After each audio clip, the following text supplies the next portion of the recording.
Herkese salam. Kanalıma hoş gelmişsiniz. Bugün Trendyol'dan aldığım ayakkabılara birlikte bakacağız. Gittik.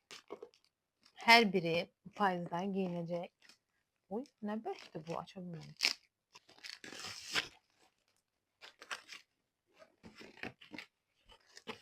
Demek markasını göstereyim.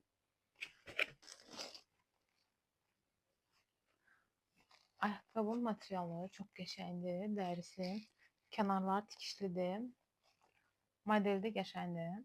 Bunları anlamışın almışıq. Neçədir? 40 razmerdir. Ancaq sanki payızda giyinəcək ayaqqabı kimi deyil də, yazda giyinəcək ayaqqabı kimi nazikdir. Yəni fikirləşirəm ki, bunun içi rahat da olsa, nə bilim, özü qəşəng də olsa, bunu payızda geyinmək biraz qeyri-mümkün kimi görsənir mənə. Qoyum burada. Digər ayaqqabı ilə davam edim.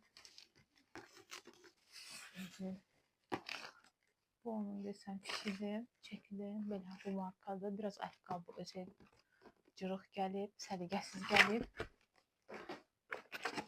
Ancaq ayaqqabı özü çox qəşəngdir, səliqəlidir. Materialı da, modeli də çox qəşəngdir. Qiymətli, uyğun qiymətə almışıq. Qiymətlərini yazaram əgər istəsəz. Çox bəyəndim. Həm də çox yüngüldür ayaqqabı. Belə dabanlar ümumiyyətlə çox rahat olurlar. Bir də orada yazılmışdı ki, ayaqqabı razmer alın. Yəni öz razmerinizi alın. Kiçik almayın. Bu ayaqqabını çox bəyəndim. Qəşəngdir. İndi isə son 3-cü ayaqqabı ilə davam edək. Markası budur.